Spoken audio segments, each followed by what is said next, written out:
Hello, welcome back to Comic Flip. Today it is New Comic Book Day, Wednesday, May 15th, 2019.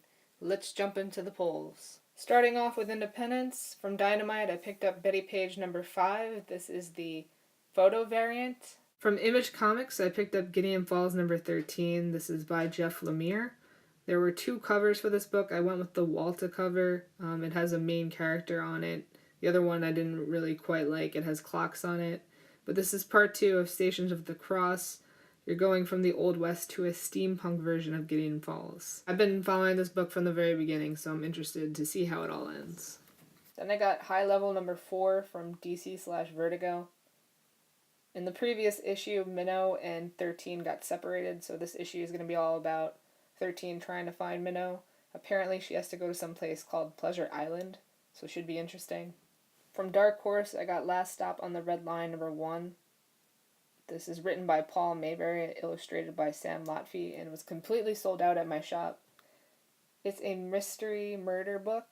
A detective investigates a murder on a Boston subway train, which leads to an individual with a supernatural connection to the crime. I'm thinking about doing a recap review on this one. Let me know in the comments down below if you're interested in that. Moving on to DC, I picked up Aquaman number 48. This is written by Kelly Sue DeConnick, illustrated by Robson Roca.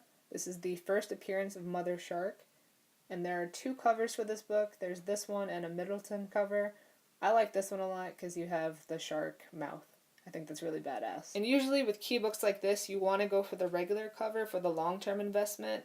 Those seem to do better than the variant covers. The variant covers sell well if you want to flip in the short term. So like if you want to get it right away and sell it the next day, you go for the variant. Then I got Justice League number 24. Usually I forget my Justice Leagues at the shop. Number 23 I totally missed. But yeah, this is written by Scott Snyder, illustrated by Jorge Jimenez. This is a good one to get because it contains the first cameo appearance of a future Batman. It's a gun-and-pipe robot. Apparently it looks really badass. And of course this is the continuation of the Sixth Dimension storyline. And look at that cover. DC killed it for both covers for this issue, but of course I went with cover A because that's the long-term investment. Got my Naomi number 5. This was also completely sold out at my shop.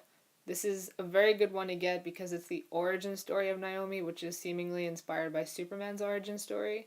It's the first appearance of her in costume, and it's also a first appearance of a character named Zambado. Definitely a good one to get. I do think it's going to eventually tie into Superman because the origins are so similar. We shall see. I absolutely cannot pass up this cover. This is Nightwing number 60. Warren Lau did this. This is actually the first full appearance of Burnback, written by Dan Jurgens, illustrated by Chris Mooneyham. I have a really good track record with selling Nightwing books. I'm sure this one will fly quickly. Then I got the variant version of Teen Titans number 30 with Red Arrow on the cover. It's a beautiful cover, but I really wanted the regular cover. That was completely sold out at my shop. This was written by Adam Glass and illustrated by Bernard Chang. Definitely be on the lookout for the regular cover. This is the first meeting of Lobo and Crush, so it's a key book. Moving on to Marvel, I got Amazing Spider-Man number 21, Hunted, part 5. This is the penultimate issue by Nick Spencer. I got the Black Cat Battle Lines variant. The regular cover is not too bad. There is also cover B, which features a villain on it that's not named yet. No, it's the purple guy with bandages. I'll show a picture right here. So this book seems to be getting good reviews. Craven uses guns in it, the Lizard is heavily involved, and the art is good. And after much debate, I picked up Daredevil number 5. This is by Chip Zdarsky. The cover really spoke to me. It harkens back to Spider-Man No More. The way Daredevil is holding the hood in his hand like that. I believe Spider-Man makes a cameo appearance in this one. So I was a sucker and I bought it. It happens sometimes. We can't all follow budgets, right? Of course, I picked up my Immortal Hulk number 17. If you don't have Immortal Hulk, if you're not picking up Immortal Hulk, something is wrong with you. This one is a key issue. It is the first cameo appearance of the new Abomination on the final page, so I highly suggest you pick it up. I was a little bit pissed off because this is the one book I pulled out of my bag and the corner was damaged, but luckily I also picked up the variant, the lovely battle lines you could see on the side there. I also picked up the second printing of Major X number 2, which is the key issue. It is the first appearance of Essential, first appearance of McCoy, and it reintroduces characters that Liefeld previously introduced. Next up, we have a total cover by. This is Old Man Quill number 5. This is the Battle Lines variant. Star-Lord is one of my favorite Guardians, partially because he's half human, so when I saw this, I could not pass it up. This would probably flip very easily for $10 or more, but I'm going to keep this one in my collection. Just looking at these 3 covers right now, it looks like a brand new Guardians team or Avengers team or something crazy. But all 3 of them look great because they're all version covers. There's no trade dressing. That means there's no logo or a title on them. So Chip Zdarsky is basically the MVP of the week between this book and Daredevil. This is Spider-Man Life Story number 3. It basically follows Spider-Man every 10 years, every decade, and he ages throughout. In this one, it is a retelling of Secret Wars with Peter Parker's first interaction with the Venom symbiote. Marvel is still in the War of the Realms event. I picked up number 4. This is the Young Guns variant.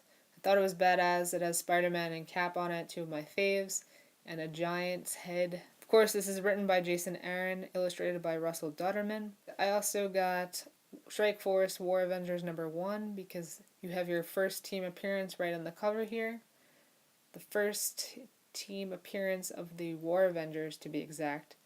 Captain Marvel, Black Widow, Venom, Deadpool, Captain Britain, Winter Soldier, Weapon H, and Sif. There were, I think, 2 other War of the Realm event comic books that came out. You had one with giant men, and the other one was a focus on Spider-Man. I didn't pick those 2 up yet. I'm waiting on them, but I'm going to pick them up down the line. My top pull this week was the variant edition, the 1 in 25 issue by Ako. This is Spider-Man Life Story number 3. It's drawn in the style of the 80s. I couldn't pass it up. It's going for around $25 on eBay, so if you could get it for a decent price at your shop, definitely pick it up.